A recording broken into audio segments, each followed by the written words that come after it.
چھٹی صدی عیسوی میں مملکت ایران کا حدود اربع وہ نہیں تھا جو آج کے دور کے ایران کا ہے۔ موجودہ دور کی بہت سی آزاد مملکتیں اس وقت ایرانی ریاست کا حصہ تھی۔ اردو دائرۃ المعارف اسلامیہ کے مطابق تیسری صدی عیسوی کا ایران بلوچستان، کیچ، مکران، کرمان، غور، بامیان، ہندوکش، سیستان، زابلستان، خراسان، اصفہان، مازندران، استراباد، گرگان، فارس، لارستان، خوزستان، افغانستان، کابلستان، پنجاب، کردستان، شیروان، موصل اور دیار بکر پر مشتمل تھا۔ یہ وہ تمام حصے تھے جو ایران کا فارس کا حصہ تھے۔ ایران کا لفظ آریانہ سے مشتق ہے، جس کا مطلب ہے آریاؤں کی سرزمین۔ دائرہ معارف اسلامیہ میں مذکور ہے کہ مورخین کا اس بات پر اتفاق ہے کہ 9ویں صدی قبل مسیح میں آریائی نسل کی ایک شاخ جنوبی روس سے چل کر مغربی ایران کے سلسلہ کوہ زاغروس کے وسطی علاقے میڈیا میں آباد ہو گئی تھی، اور اسی جغرافیائی نسبت سے یہ لوگ ماڈ کہلائے۔ اسی نسل کی ایک دوسری شاخ مشرقی ایران میں وارد ہوئی۔ یہ لوگ صوبہ کرمان سے ہوتے ہوئے پارس یعنی فارس آئے اور پھر پارسی کہلائے۔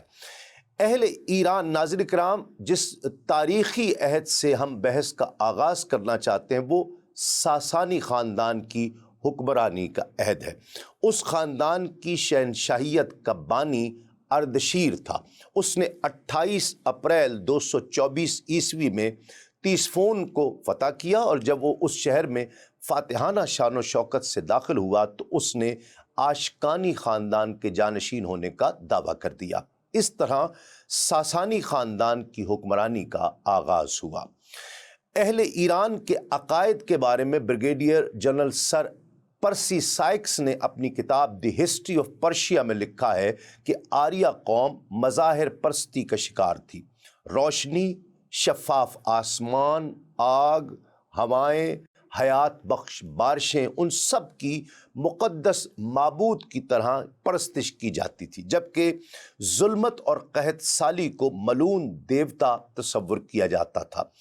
اس مشرکانہ نظام میں آسمانوں کو بڑی اہمیت دی جاتی تھی۔ سورج کو آسمان کی آنکھ کہا جاتا تھا، اور روشنی کو آسمان کا فرزند یا بیٹا کہا جاتا تھا۔ آسمانی دیوتا وارونا، جسے یونانی یورینس کہتے تھے، اس کو سب سے بڑے خدا کی حیثیت سے اس وقت پوجا جاتا تھا۔ اس کے علاوہ متھرا، جو روشنی کا دیوتا تھا، اس کی بھی پوجا کی جاتی تھی۔ وارونا اور متھرا کے بارے میں ان کا عقیدہ یہ تھا کہ وہ انسانوں کے دلوں کے حالات اور ان کے اعمال کا مشاہدہ کرتے ہیں اور سب کچھ دیکھ رہے ہوتے ہیں۔ ضیاء النبی میں بحوالہ ہسٹری آف پرشیا تحریر ہے کہ اس مظاہر پرستی کے دور میں زرتشت کا ظہور ہوا۔ اس مذہب کے پیروکاروں کو زرتشتی کہا جاتا تھا یا زرتشی کہا جاتا تھا، اور یہ لوگ آج بھی ایران، پاکستان، بھارت اور دیگر خطوں میں پائے جاتے ہیں۔ ناظرین کرام، زرتشت کے بارے میں تاریخ میں تفاصیل کم ہی ملتی ہیں، اسی لیے کچھ عرصہ قبل تک یہ تصور کیا جاتا تھا کہ زرتشت ایک دیو مالائی کردار سمجھا جاتا ہے، ایک فرضی شخصیت جس کا کوئی حقیقی وجود تک نہ ہو، لیکن اب ایسے دلائل اور شواہد مل چکے ہیں جن کی بنا پر مورخین اور محققین اسے ایک حقیقی شخص یقین کرنے لگے ہیں۔ ناظرین کرام، تحقیق کے مطابق زرتشت آذربائیجان کا باشندہ تھا۔ ان کی پیدائش یورومیا جھیل کے مغربی کنارے پر ایک قصبے میں ہوئی۔ اس قصبے کا نام بھی یورومیا ہی تھا۔ زرتشت کا عہد شباب تنہائی اور خلوت گزینی میں بسر ہوا۔ اس وقت وہ ہمیشہ غور و فکر میں مصروف رہا کرتا۔ اس اثناء میں انہیں خواب میں 7 مرتبہ بشارت ہوئی، جس کی بنا پر انہیں یقین ہو گیا کہ انہیں اللہ رب العزت نے پیغمبری کے منصب پر فائز کر دیا ہے، اور انہوں نے اس کا اعلان بھی کر دیا۔ اس اعلان کے بعد سالوں میں زرتشت کو بہت کم کامیابی ہوئی۔ پہلے 10 سالوں میں ان کے حلقہ عقیدت میں صرف ایک شخص، پورے 10 سالوں میں صرف ایک شخص داخل ہوا، اپنے آبائی وطن میں اپنی دعوت کی کامیابی سے مایوس ہو کر اس نے مشرقی ایران کا سفر اختیار کیا۔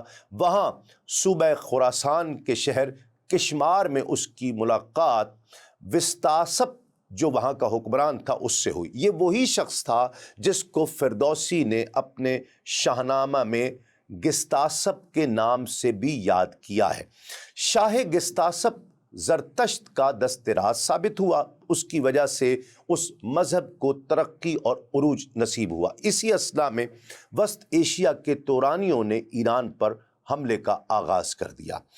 ایک روایت کے مطابق تورانیوں اور زرتشتیوں کے درمیان فیصلہ کن جنگ جدید سبزوار کے قصبے کے مغرب کی طرف ایک میدان میں لڑی گئی۔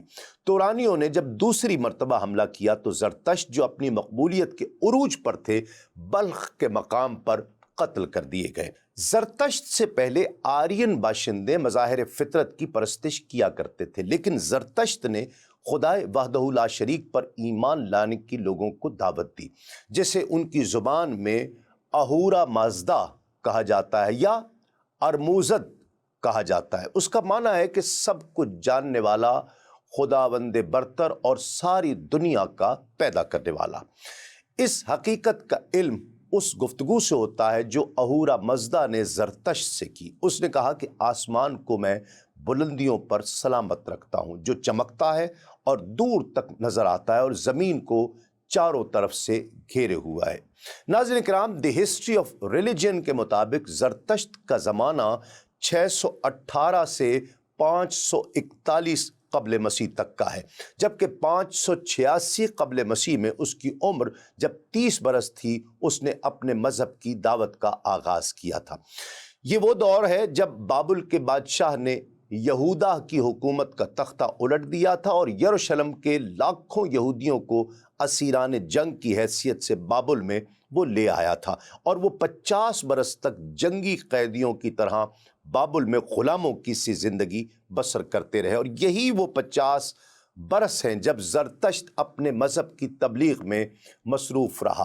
ٹریور تحقیق کے مطابق زرتشت کی وفات 541 قبل مسیح میں ہوئی، یعنی اس واقعے سے صرف 3 سال قبل، جبکہ ایران کے بادشاہ سائرس نے بابل کو فتح کیا اور اسے اپنی ایرانی مملکت کا حصہ بنایا، اور یہودی جو بابل میں اسیری کی زندگی بسر کر رہے تھے ان کو یروشلم واپس جانے کی اجازت دے دی۔ ناظرین اکرام، یقیناً وہ لوگ زرتشت کی تعلیم سے متاثر ہوئے ہوں گے، اور ان اثرات کا صحیح اندازہ اس وقت ہوتا ہے جب یہودی مذہب کے ان نظریات کا جو اس جلا وطنی سے پہلے تھے موازنہ ان کے ان عقائد سے کیا جائے جن کو انہوں نے بابل کی جلا وطنی سے واپسی کے بعد اپنا لیا تھا۔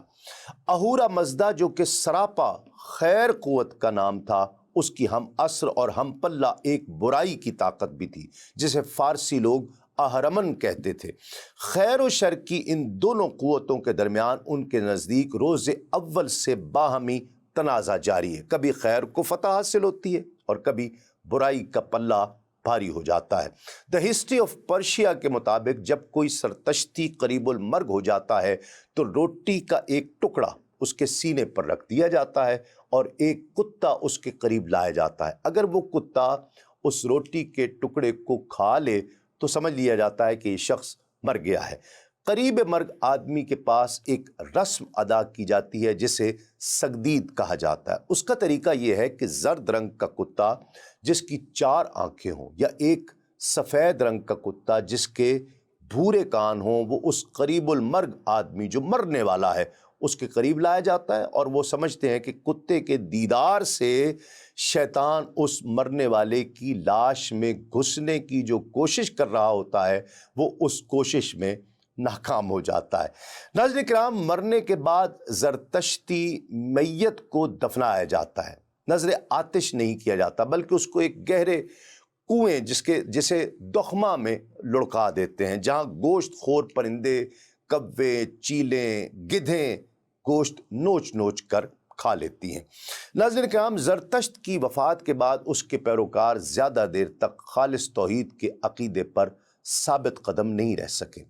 سرپرسی سائکس اس کی وجہ لکھتے ہیں کہ زرتشتی جب ترک وطن کر کے بحیرہ قزوین کے مغرب میں پہنچے تو یہاں کی آبادی کو آگ کی از حد تکریم کرتے ہوئے پایا، کیونکہ یہاں آگ زمین سے شعلوں کی صورت میں نکل رہی تھی۔ اگرچہ ناظرین کرام ارد گرد کا کوہستانی علاقہ برف کی چادر سے ڈھکا ہوا تھا، آگ کے شعلے کا یوں بلند ہونا بڑا ایک دلکش اور دل فریب منظر پیش کرتا تھا، اس کے بجائے کہ وہ اس کو اللہ رب العزت کی قدرت کی ایک بہت بڑی دلیل سمجھتے، لوگوں نے اس کو اپنا معبود بنا لیا اور اس طرح زرتشتیوں کو بھی آگ کا پجاری کہا جانے لگا۔ آج بھی آگ کے تقدس کا قدیم تصور باقی ہے، کیونکہ ایرانی پارسی آج بھی نہ موم بتی کو بجھاتے ہیں، بجھنے نہیں دیتے، اور نہ جلتی ہوئی لکڑی کو بجھاتے ہیں۔ سگرٹ نوشی ان کے ہاں قطعاً ممنوع ہے، اس لیے کہ اس میں آگ ہوتی ہے۔ ناظرین کرام اب تذکرہ کرتے ہیں اس دور کے ایران کے سیاسی حالات کا۔ ساسانی خاندان کے عہد حکومت میں ایران کے سیاسی حالات بیان کرنے سے پہلے پارتھیا کے عہد اقتدار میں ایران کے سیاسی حالات کا تذکرہ ضروری ہے تاکہ اسے سمجھا جا سکے۔ پارتھیا کے عہد حکومت میں ایران کے 7 خاندانوں کو سیاسی اور معاشی لحاظ سے دیگر ایرانی قبائل پر برتری حاصل تھی۔ ان 7 خاندانوں میں 2 تو شاہی خاندان تھے، ان کے علاوہ 5 خاندانوں میں سے 2 خاندان امتیازی شان کے مالک تھے۔